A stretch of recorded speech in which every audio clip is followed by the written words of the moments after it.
પાટણના અભિષેક ફ્લેટમાં ચોરી કરનાર આરોપીનું સરઘસ કાઢવામાં આવ્યું હતું। પાટણના અભિષેક ફ્લેટમાંથી શિગલીગર ગેંગે 5 લાખથી વધુની ઘરફોડ ચોરી કરી હતી। પાટણ સહિત વિવિધ જિલ્લાઓમાં ભૂંડ પકડવાના બહાને ઘરફોડ ચોરીઓ કરતી ચીખલી ગેંગ મહિલા સહિત 4 શખ્સોને પાટણમાંથી એલસીબી પોલીસે પકડી પાડી પાટણના અભિષેક ફ્લેટમાંથી થયેલી 5 લાખથી વધુની ઘરફોડ ચોરીનો ભેદ ઉકેલી દીધો છે।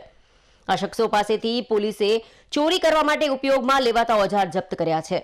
ત્યારે આજ રોજ બી ડિવિઝન પોલીસ દ્વારા જે સ્થળે ચોરી થઈ હતી તે સ્થળે આરોપીઓને લાવીને રિકન્સ્ટ્રક્શન કરીને સરઘસ કાઢવામાં આવ્યું હતું।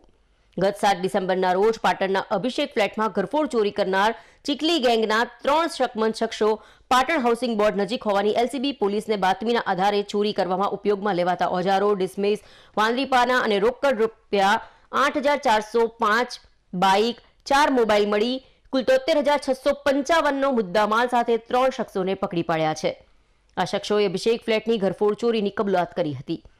પકડાયેલા શખ્સો પૈકી વડોદરાનો ગરુડચંદસિંહ ચત્તરસિંહ શિખલીગરે વડોદરાના બાપોદ, સુરતના રાંદેર અને પાલ વિસ્તારમાંથી 4 વાહન ચોરીમાં નાસ્તો ફરે છે।